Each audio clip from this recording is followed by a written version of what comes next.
here doing her sabbatical. And I'm very happy to host her here because when I moved to the US for the first time, Henny did the same for me when I started in the lab that she was already in, and she did very good in so this was at Yale. She did her PhD there. After that, she did a postdoc at Carnegie Mellon, where she now is faculty. And Henny is a very brilliant researcher in human-robot interaction. She received the NSF Career Award, which is sort of like the award you should get, as well as some other funding from foundations and from industry, like check on your website, Google, Meta, Sony AI, and so on. And she's been featured in many media outlets. You have this very nice video in Wired about robots, which if you need to explain robots to your grandma, your kids, this is a very good video to watch. Also, she's the author not only of many scientific papers, but a fantastic children's book about robots and AI that if you have kids or cousins, or it's a great Christmas present. So today, Henny will talk to us about understanding people for better human-robot interaction. And yeah, let's give a round of applause. I'm delighted to be here. I need to have Yolanda follow me around as my hype train, I think always. I'm super excited to be here. And actually, I'll tell the following you around story, Yolanda, which is that when I was a PhD student at Yale, this new postdoc came to our lab from Portugal and taught me all about social robotics and teamwork with kids. And that was Yolanda. And then she moved to do a research scientist job at Disney Research in Pittsburgh. So I followed her to Disney Research. Well, I didn't go to Disney Research. I followed her to CMU, which is also in Pittsburgh.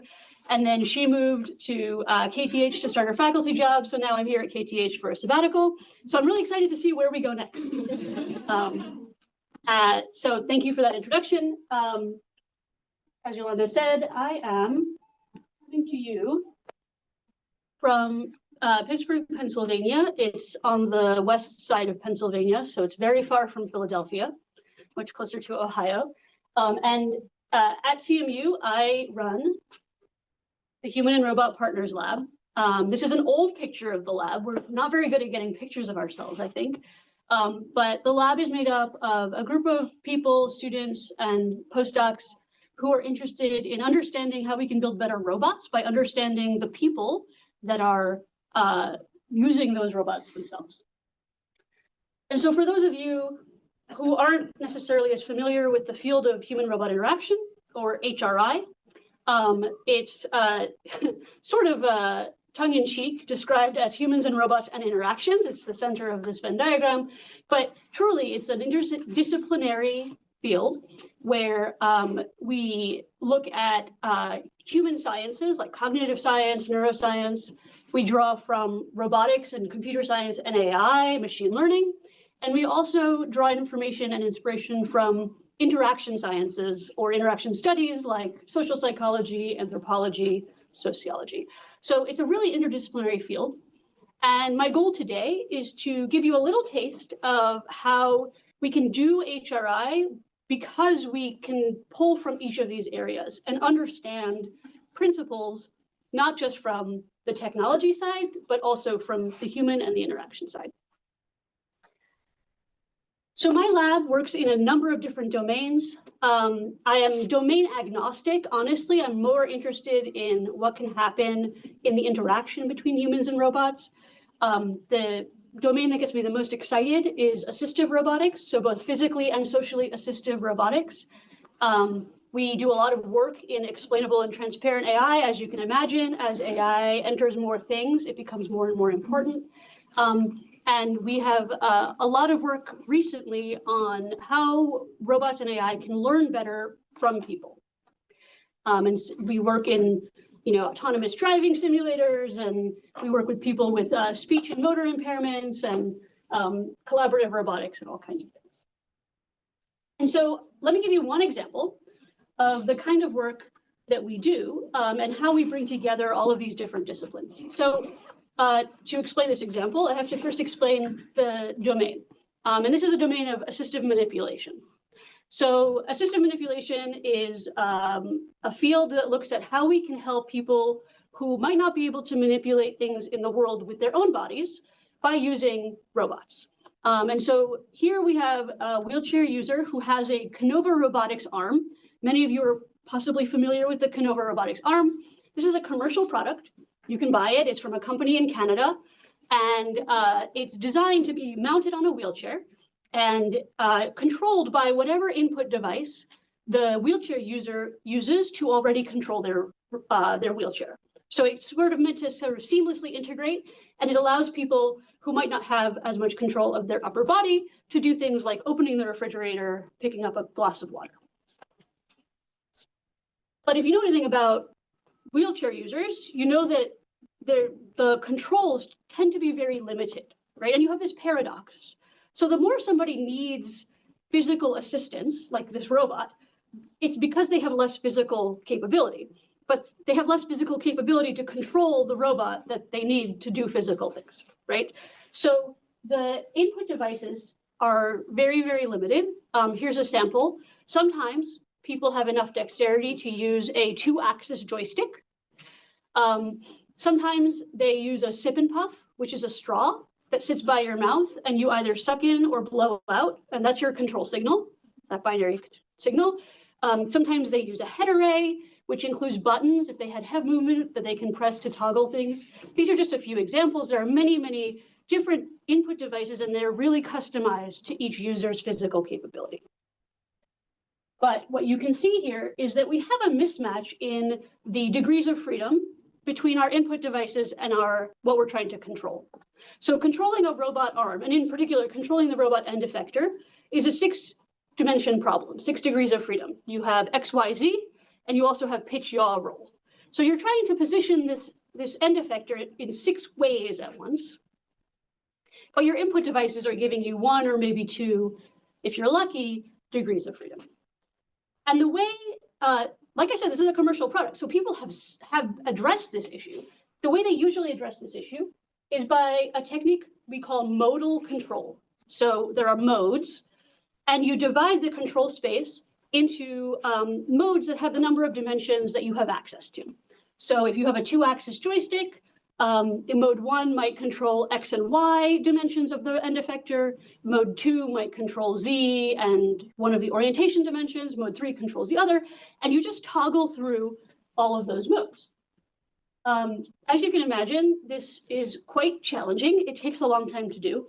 So here's a video of, admittedly, a novice, unimpaired user, but he's trying to pour a pitcher of water. And the secret, if you're not familiar with robot videos, is always to look for the speed up number in the corner. Here, we sped it up 8 times because it's really slow. And in fact, researchers who did this study found that people spend about 15% of their time just switching through modes, trying to get to the right dimension to control the robot. Now, it does get better with expertise, for sure, but it's still a really taxing way of using a robot.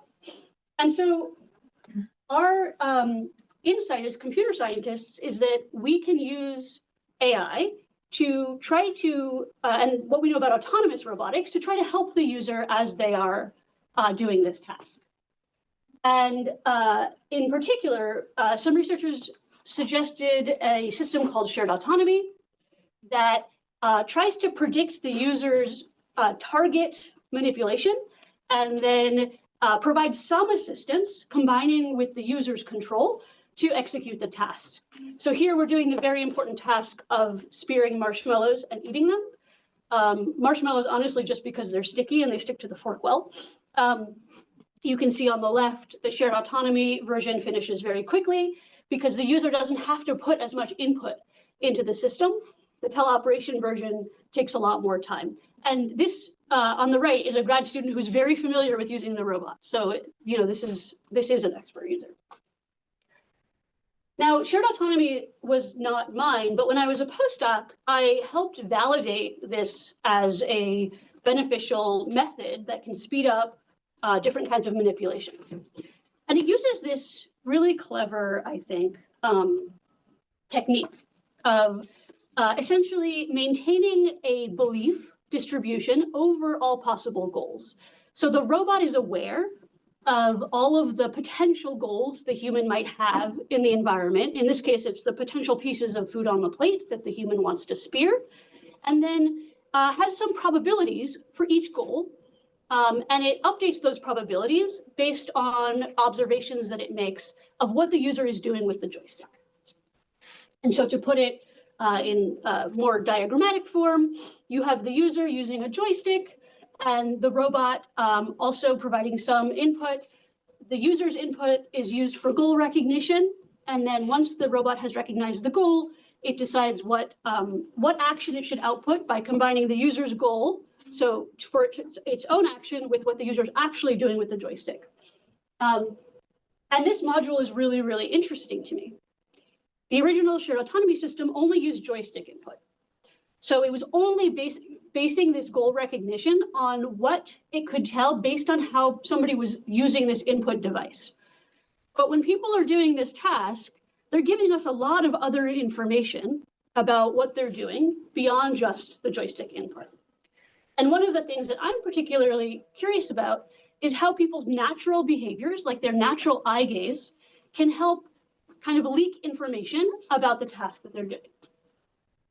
So psychologists have known for a long time that eye gaze is linked to manipulations. And actually some Swedish psychologists did a study a long time ago where they mapped out how eye gaze was linked to the movement of people's hands when they were doing object manipulations like this. So they asked people to pick up a block, move it around an obstacle, touch it to a place, and they tracked people's eyes. And they were able to generate this computer model that showed that eye gaze actually precedes hand motion. So the eyes will skip ahead to the next target before your hand even starts moving. And then once your hand gets close, your eyes will move to the next target and the next and the next. So if you can do this, you can, sort of read minds, right? You can kind of predict what people are trying to achieve as they're doing a task. And so we said, great. We'll use this knowledge about humans to try to improve this goal recognition module. So instead of just taking a joystick as input, we now take the joystick motion and people's eye gaze as input. Now, I have to stress, this is not an eye gaze controlled system. We're not asking people to look at the object that they want, and blink twice to select it. There are systems like that. They're very useful for people who have limited motor ability. But for this, we're trying to just capture the natural eye gaze that people are going to be doing anyway without asking them to constrain how they're looking at the scene. And so we put eye trackers on people, and we had them do this food spearing task. So this is a view from the first person. The pink dot is the center of somebody's vision. And you can very quickly see the problem here. The difference between what I showed you before of the eyes skipping ahead to the next target and where the eyes are focused in this video. And in particular, we found that for the most part, people looked at the robot hand, not at their target. And here, right here, the user starts to make a mistake. It's a hard robot to control, but they drop the elbow below the level of the hand. And so now the robot can't actually do the spearing motion, and the user knows it. And now their eyes are not even looking at the robot hand that they're controlling. They're looking at this problematic joint that they need to get out of the way. So our initial goal was to divide the space into these areas of interest and then count how many times somebody looked at each area of interest and use that to predict their goal. That obviously didn't work. When we looked at it numerically, we saw that only 16% of the fixations that we could count were even at the goal that somebody went to eventually. And even more than that, 10% of the trials that we collected didn't have any gaze looking at the goal. Okay, so this might seem surprising, but in reality, it makes a lot of sense. People are controlling the robot hand. They don't have proprioception. They don't have a physical sense of where the hand is. Also, these pieces of food are not moving. So once they have looked at them once, they can use their memory and their peripheral vision to execute this task. They don't actually need to foveate to look centrally at these pieces of food. So we realized it wasn't going to be as easy as that naive method, but we were able to observe that eye gaze is not just a snapshot in time, it's a sequential process. So we're looking at trajectories of gaze, sequences of fixations, not just individual fixations, IID, like separate from each other. And when we looked at the eye gaze with a sequential model, specifically with a hidden Markov model, we were able to have more success in predicting the goal of the robot. So we, using the data that we collected, we trained separate hidden Markov models for each of the goals. And then we, given a new series of fixations, we ran those hidden Markov models and looked at their relative predictions and the confidence of the predictions to identify the goal that people had.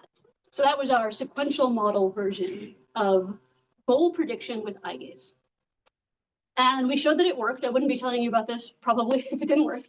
So in this graph, we have the likelihood that the system assigned to the correct goal. There are 3 goals, so they all start at 33%.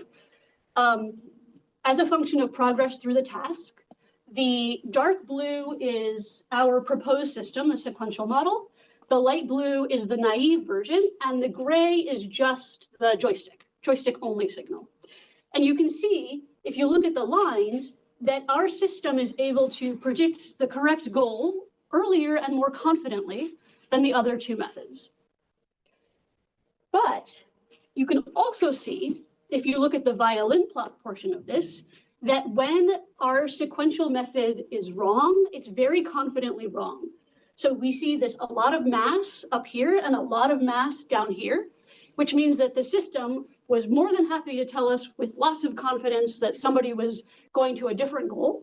And sometimes it was wrong. More often it was right, but we noticed that there was like good gaze and bad gaze. So we had to be able to differentiate between gazes that were useful to the task that we're doing and gazes that were spurious or potentially misleading. Again, not surprising.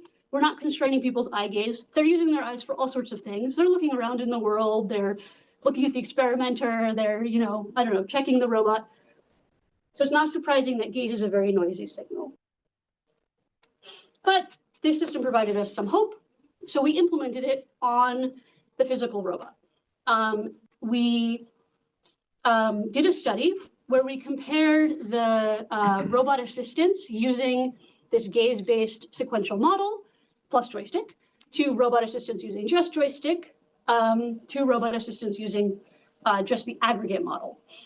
And we had people picking up one of 2 objects. If you look at when this was published, you can see that we did this study right during COVID.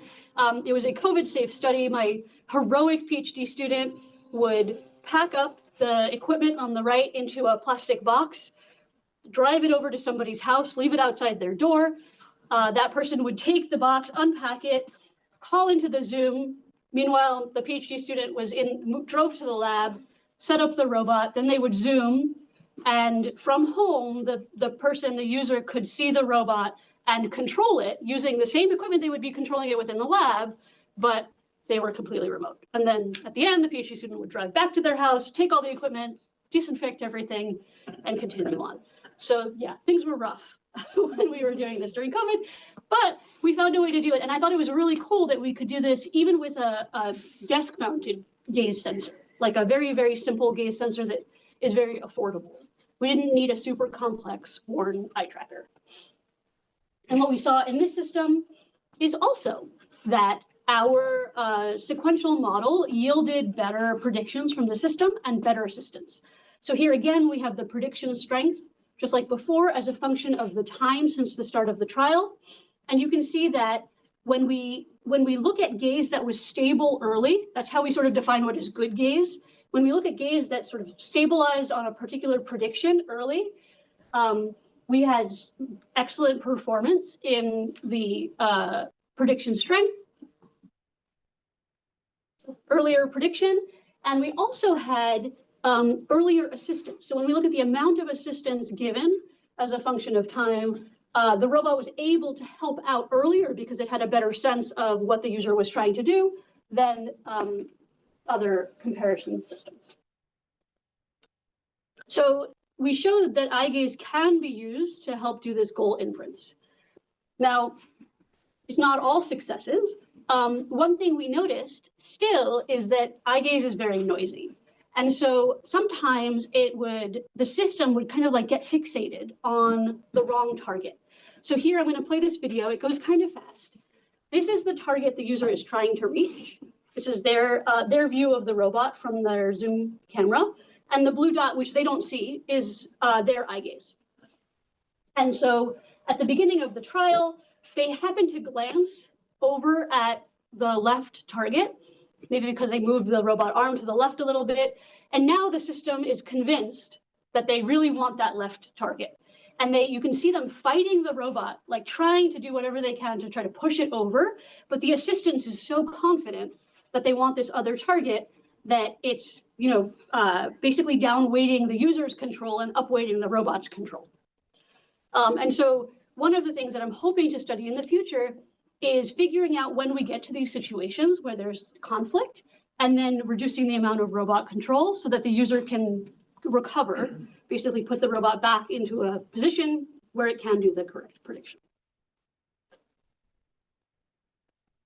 So that was all about how using eye gaze, we can improve goal recognition. But I also just briefly sort of hinted at this idea of changing the action selection as well.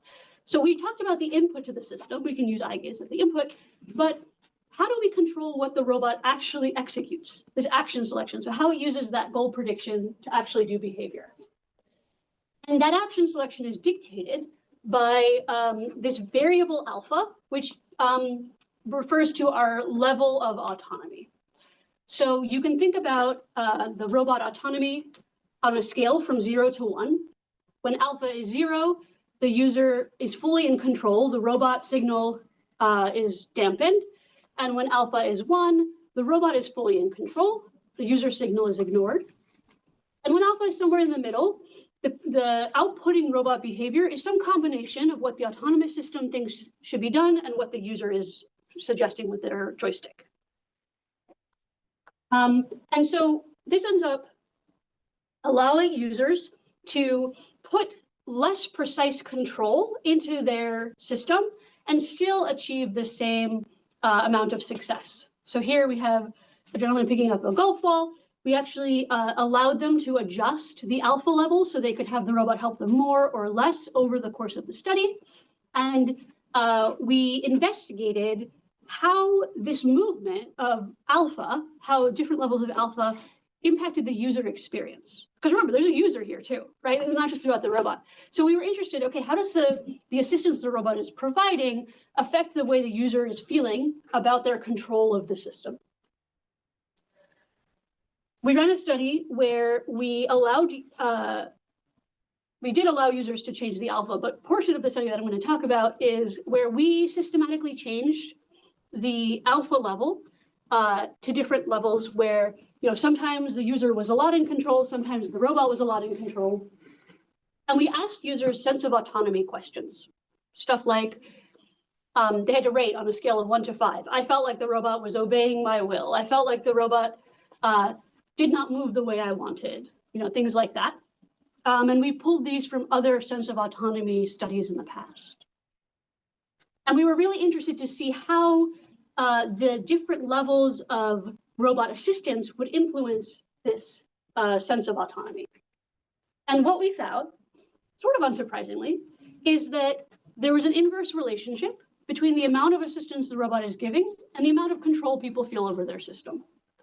So the more the robot takes over, the measurably less people feel in control of the system. So not groundbreaking, but this is the first time that somebody had actually measured this out and kind of laid it out. And we also found that people felt more in control even when they were doing worse on the task. So in this graph, we can see trajectory length, which is sort of a proxy for efficiency, as a function of their sense of autonomy score for each run of the system. And so the black dots represent 1, the robot is fully in control, the blue dots represent 0, the user is fully in control. And you can see that we have this kind of upward slope. As the user becomes more in control, they both feel like they're more in control and they're doing worse. So control actually has nothing to do with performance. In the past, a lot of these systems have optimized this alpha level for performance. So trying to minimize the trajectory length. And what we're trying to do is understand how we can balance that with user experience and optimize for the sense of autonomy as well. My student was at HRI last week, presented this paper, where we also proposed a metric where we're trying to measure in real time what people's sense of autonomy might be so that the robot can either pull back the assistance or provide more assistance, depending on what people are feeling in real time.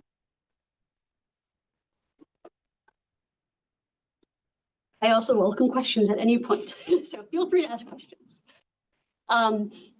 In this first sort of portion of the talk, just to go back to this Venn diagram, I talked about how we can use knowledge about humans, like how people use their eye gaze or how we measure people's sense of agency, to influence the way we design robot algorithms, particularly this shared autonomy algorithm, in an interaction that was drawn from the assistive literature. So these activities of daily living, like eating food, ADLs. And now for the last little bit of the talk, I want to talk to you about a different question, a slightly different question, which is how do we get the robot to actually do these skills? So until now, I've talked to you about a robot that already knows how to pick up food. It already knows how to execute the action to spear food. But if you've ever worked with a robot, you know that they don't already know how to do a lot of these things. And we need to program those skills in or have robots learn those skills in the environment. One popular way for robots to learn skills is called reinforcement learning, where the robot executes some sort of action in the environment. It observes the effect of that action and receives some interpretation of that action, like a reward signal. That was good, that was bad. And then uses that to update its policy for executing future actions. Now, as you can imagine, reinforcement learning can be risky because it can lead robots to do things that we don't want them to do in the name of exploration. It can also be costly because it takes a long time potentially to explore all of these possible actions. And so people have brought humans into the loop, and human in the loop learning is a way of making reinforcement learning more efficient. The principle here is that you use humans as teachers to provide feedback to the robot based on what it is that the robot is doing. So you can actually use humans to be the interpreter, but that's not what I'm talking about. I'm talking about humans actually providing feedback to the robot itself about its policy. People are natural teachers. We all teach each other all the time. But the question is, what form does this feedback take? What does it look like? And how do we integrate that into our more traditional reinforcement learning algorithms? So to answer the question of what does feedback look like, I'm gonna have you imagine that you're teaching somebody how to play the great American sport of baseball. So if you were teaching somebody how to swing at a baseball, you might say something like, let me show you how to swing, right? You'll show them first, you'll give them a demonstration. But you're not just going to show them demonstrations over and over and expect them to learn how to play baseball, right? You might also have them demonstrate back to you and give them feedback about it. That was a good swing, that was a bad swing. This is more like the interpreter portion of reinforcement learning. You might say, that swing was better than your last one. So now you're comparing two demonstrations that they gave you. You might say, try lowering your elbow next time, right? So now you're critiquing a particular portion of their performance.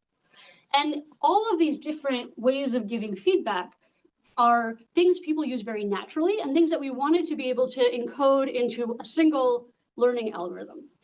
And so we used these features of these different feedback types to define 4 feedback archetypes, we call them.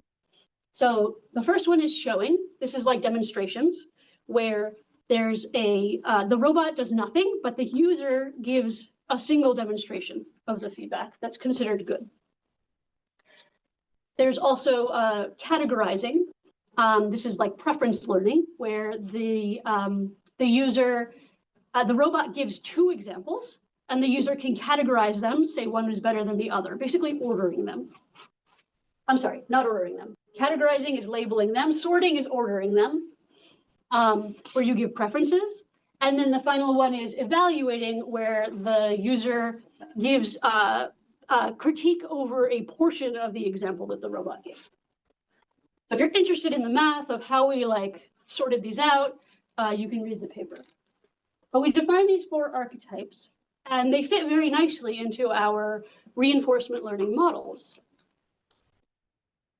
But now we wondered, now that the robot can accept these different feedback types, can we use the robot to actually ask for the right feedback type at the right time? So each of these feedback types gives you different kinds of information. And sometimes it'll be more useful to get a demonstration, and sometimes it'll be more useful to get a critique. So we wanted to use this principle of active learning to have the robot actually ask the human for feedback in the format that made the most sense for it to receive at that particular time. And to do that, we developed a system called Inquire. Inquire was able to take all four feedback types and calculate out which feedback type would be most informative for it, given what it already knew about the task, about the policy, and then ask a human to provide feedback. So in the Inquire system, let's just ground this in a particular example. Imagine you have a robot arm that's trying to figure out the right trajectories through space. A demonstration here would be the robot demonstrating a trajectory and saying, the robot saying, what do I do? And the human demonstrating a trajectory through space. A preference would be the robot demonstrating two potential trajectories and asking the human which one is better. A correction, I called evaluating on the previous, a correction is labeling. The robot gives one example, and the human says, modify it like this. That's evaluating. This is labeling. A binary reward is where the robot gives an example and the human says good or bad. That's the label. So this is kind of the space that we're working in, these kinds of feedback for the robot action. And what we can do is calculate out the information gain from any particular kind of feedback. So the robot's goal is to learn how much information it's going to get from about a feature vector omega in a particular state that it's in S. And it wants to maximize the amount of information that it gets about omega. So it's looking, so to start this kind of equation, we first look at how much a piece of feedback is going to change what the robot already thinks is true. So if you start with an omega, the probability of omega being true right now versus the probability of omega being true if we got this piece of feedback C, right? And we're looking at the KL divergence of this value. And then we're doing that for every possible C. So for every possible user response to the query that we're asking, we take the expected value of that because we don't know what the user response is going to be. So we have to take the expected value over all possible user responses. And then we also have to look at that over all possible questions of this type that the robot can ask. And we try to maximize this KL divergence over all possible question types, over all possible answers. Not super computationally efficient, but it allows us to calculate for a particular interaction type I, what is the expected information gain? And then the robot can pick the I, the interaction type, that will provide it the most information and ask the user to give it information in that feedback type. Yeah. Does it mean that there must always be the same number of feedback for each demonstration? When you say the same number of feedback, do you mean the same number of interaction types? No, or what if I say, okay, that was good, but I'm not saying, oh, you should have done this, Yeah. or like the other one was better. Yeah, so this is assuming that you can give all feedback types for any possible scenario. Okay. Yeah, that all feedback types are valid, yeah, in any possible scenario. I think if it wasn't, you could probably easily just discount one of them and still do this equation on the other feedback types. Yeah.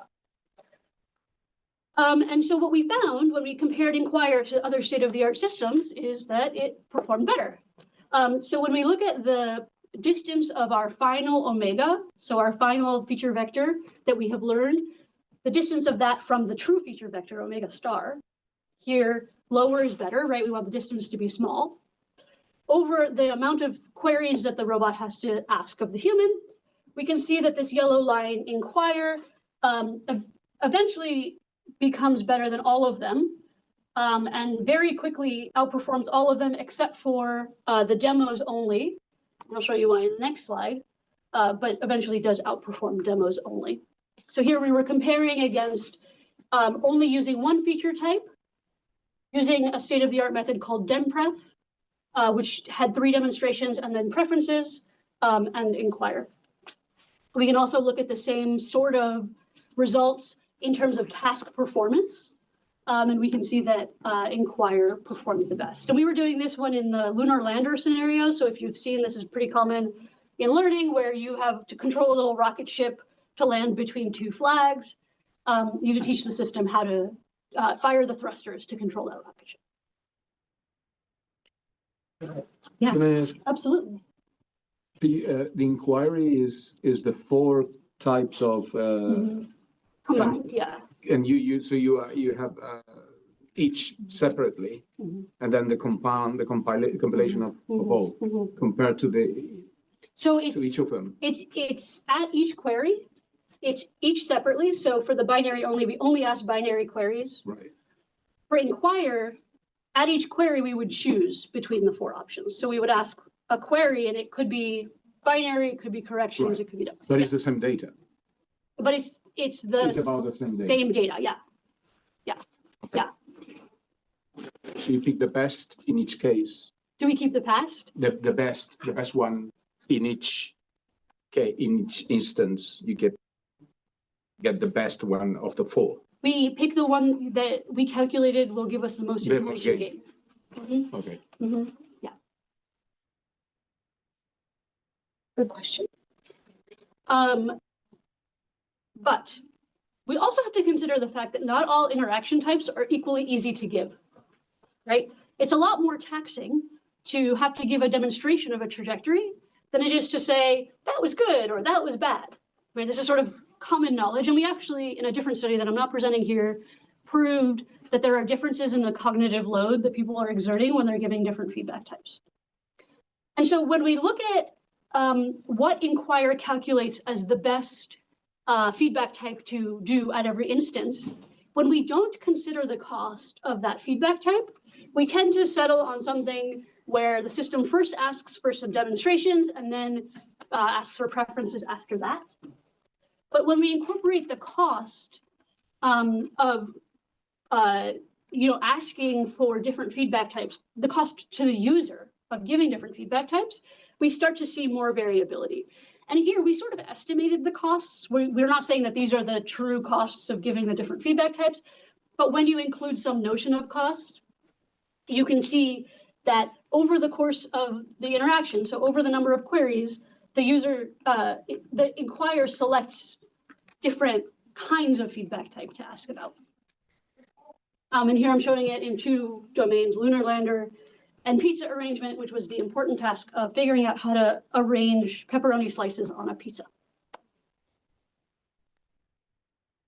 So what we showed here is not only that people give feedback in different ways, and that we can integrate all of those ways into a single learning system, but also that when we use active learning techniques to ask for feedback in a particular way, the system is able to learn more efficiently and perform the task at the end better than if we stick with one feedback type or if we use sort of state-of-the-art feedback models that existed when we were publishing this.